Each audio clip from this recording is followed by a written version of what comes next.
Born of Zeus, cursed by Hera, Heracles was a hero forged in pain, tested by gods, and remembered for eternity.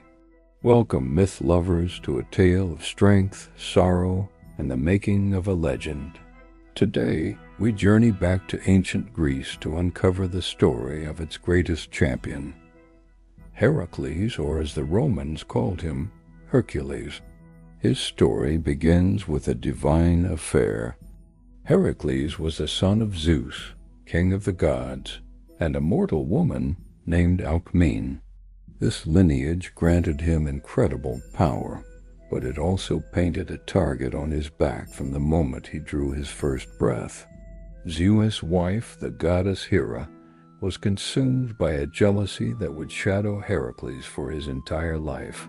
Her first attempt on his life came when he was just an infant. She sent 2 venomous serpents to his cradle, expecting an easy end to this reminder of her husband's infidelity. But the baby Heracles was no ordinary child. He awoke not with a cry of fear, but with a display of raw power, grasping the snakes and strangling them with his bare hands. It was a stunning omen of the man he would become. As Heracles grew, so did his strength and his fame. He was a hero in the making, admired for his courage and might. But Hera's vengeance was a slow, burning fire. She waited for the perfect moment to strike, a moment when Heracles was at his happiest, with a wife and children he adored. It was then that she inflicted her cruelest curse, a fit of divine madness. Blinded by a rage not his own, Heracles committed a horrific, unspeakable act, one that shattered his world and stained his soul. When the madness lifted and he saw the tragedy he had caused, his grief was immeasurable. Desperate for redemption, Heracles sought guidance from the oracle at Delphi. The oracle's decree was daunting. He must serve King Eurystheus of Mycenae and complete any 10 labors the king demanded. Only then could his spirit be cleansed. Eurystheus, however, was a petty and fearful man, influenced by Hera herself. He devised 12 not 10 labors, each one designed to be impossible, each one intended to destroy the hero. Thus began the legendary 12 labors of Heracles. His first task was to kill the Nemean Lion, a monstrous beast whose golden fur was impervious to any weapon. Arrows bounced off its hide, and swords shattered against its skin.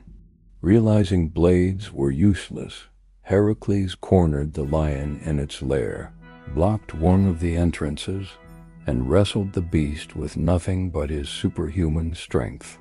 He squeezed and squeezed until the life left the monster's body. He then used the lion's own claws to skin it, wearing its impenetrable hide as armor, a symbol of his first impossible victory. Next, he was sent to slay the Lernaean Hydra, a venomous, multi-headed serpent that dwelled in the swamps of Lerna. This creature was a nightmare of regeneration. For every head Heracles severed, 2 more grew back in its place. It was a battle he couldn't win alone. With the help of his nephew, Iolaus, Heracles devised a strategy. As he sliced off each head, Iolaus would immediately cauterize the wound with a burning torch, searing the neck so no new heads could sprout. Finally, he cut off the one immortal head and buried it under a massive rock. The labors that followed tested not just his strength, but his speed, wit, and endurance.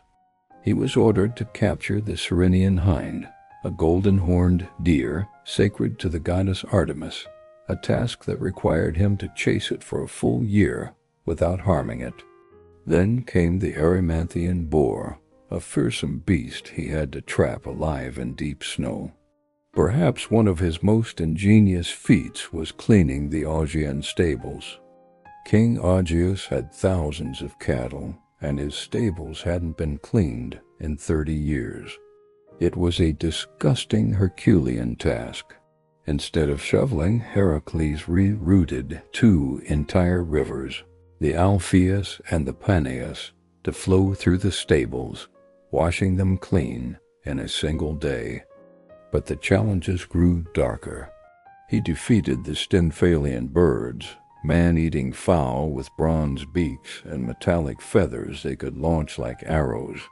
He journeyed to Crete to capture the Cretan bull, a fire-breathing beast that was terrorizing the island. He then sailed to Thrace to steal the mares of Diomedes, vicious horses that fed on human flesh. Heracles tamed them by feeding them their own cruel master. His 9th labor took him to the land of the Amazons, the legendary female warriors, to retrieve the girdle of their queen, Hippolyta. His 10th sent him to the edge of the known world to steal the cattle of the monstrous 3-bodied giant Geryon, who was guarded by a 2-headed dog. Each victory solidified his legend, but the final 2 labors would push him beyond the limits of the mortal world. For his 11th labor, he had to retrieve the golden apples of the Hesperides, a wedding gift to Hera, guarded by a 100-headed dragon named Ladon. To find their location, he famously took the weight of the heavens from the Titan Atlas, tricking him in the end to take it back. Finally, for his 12th and most terrifying labor, Heracles was ordered to descend into the Underworld and bring back its guardian, Cerberus, the 3-headed hound of Hades. No mortal had ever entered the realm of the dead and returned. Yet Heracles confronted Hades himself, and the god of the underworld granted him permission to take the beast on one condition. He had to subdue it without using any weapons.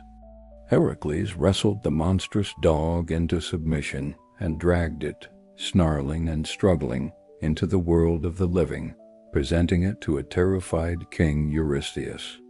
With the 12 labors complete, Heracles was finally free. He had faced monsters, defied kings, and even stared down death itself. He was more than a man. He was a living legend, the demigod who conquered his own fate. Through his suffering, he had achieved immortality. Upon his death, his father Zeus honored his incredible life by raising him to Mount Olympus, where he took his rightful place among the gods, his story forever etched into the stars. Thank you so much for joining us on this epic journey through mythology. If you enjoyed this story, don't forget to like, subscribe, and hit that notification bell so you don't miss our next adventure into the ancient world. See you next time.